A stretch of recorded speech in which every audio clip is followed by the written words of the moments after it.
नमस्कार। चलिए आज बात करते हैं अरावली रेंज की, जिसे दिल्ली एनसीआर का रक्षा कवच यानी कि एक प्रोटेक्टिव शील्ड भी कहा जाता है। स्रोत की शुरुआत ही एक बड़ी पावरफुल बात से होती है। वो कहते हैं ये सिर्फ पहाड़ नहीं है, ये दिल्ली एनसीआर की सांस लेने की वजह है। मतलब सोचिए, ये सिर्फ पत्थर और मिट्टी का ढेर नहीं, बल्कि इस पूरे एरिया के लिए एक लाइफलाइन है। तो फिर सीधा सा सवाल यही उठता है कि अगर अरावली इतनी जरूरी है तो फिर इसे काटा क्यों जा रहा है।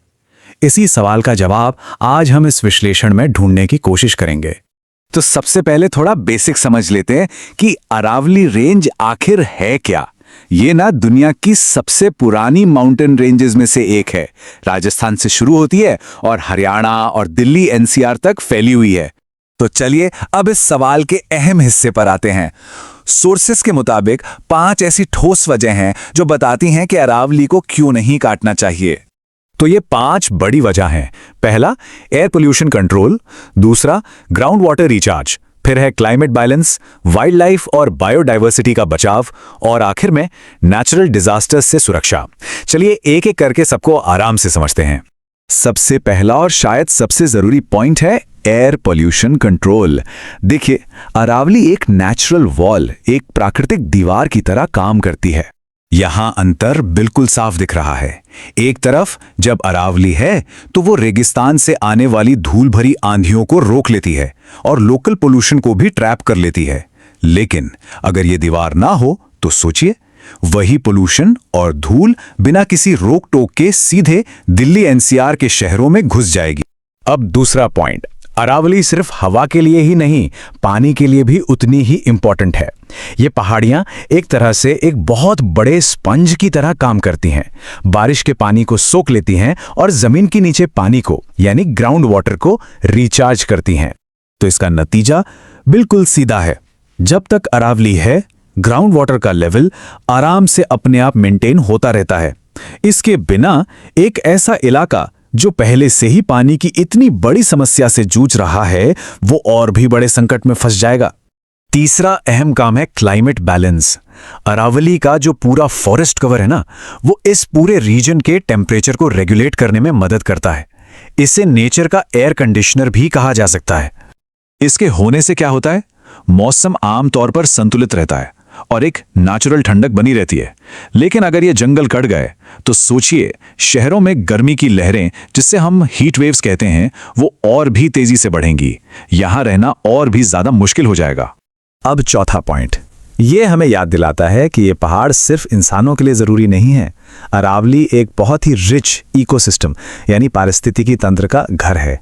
यहां पर तेंदुए मिलते हैं, न जाने कितनी तरह की चिड़िया रहती हैं और यहाँ के अपने खास पौधे हैं। लेकिन जो माइनिंग और कंस्ट्रक्शन हो रहा है, वो इस पूरे इकोसिस्टम को, इस पूरे फूड वेब को खत्म करने का खतरा पैदा कर रहा है। और अब आते हैं 5वें और आखिरी पॉइंट पर। अरावली नेचुरल डिजास्टर्स से बचाने वाली एक बहुत जरूरी एक जियोलॉजिकल शील्ड भी है।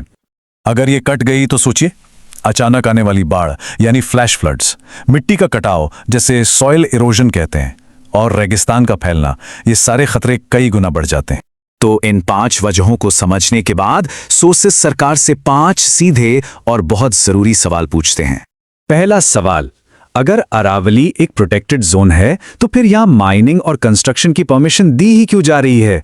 ये तो साफ साफ एक कॉन्ट्रडिक्शन है, एक विरोधाभास है। दूसरा सवाल, और ये डेवलपमेंट की डेफिनेशन पर ही सवाल उठाता है कि क्या डेवलपमेंट के नाम पर एनवायरनमेंट को कुर्बान करना सच में जरूरी है? क्या इसका कोई और रास्ता नहीं हो सकता? तीसरा सवाल सीधा कानून के पालन से जुड़ा है। सुप्रीम कोर्ट के ऑर्डर्स के बावजूद इलीगल माइनिंग आखिर इतनी धड़ल्ले से चल कैसे रही है? चौथा सवाल है ट्रांसपेरेंसी यानी पारदर्शिता के बारे में। इन प्रोजेक्ट्स का जो लॉन्ग टर्म इंपैक्ट होगा, उसका एनवायरमेंटल इंपैक्ट असेसमेंट आम जनता के सामने रखा क्यों नहीं जाता? और 5वां आखिरी सवाल, यह हमारे भविष्य से जुड़ा है। जब पोल्यूशन और पानी का संकट लगातार बढ़ता ही जा रहा है, तो आने वाली जेनरेशंस के लिए सरकार का प्लान क्या है?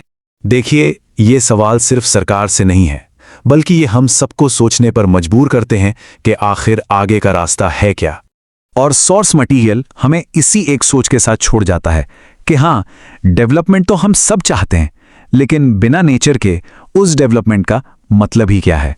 तो आखिर में स्रोत का निष्कर्ष बिल्कुल साफ है।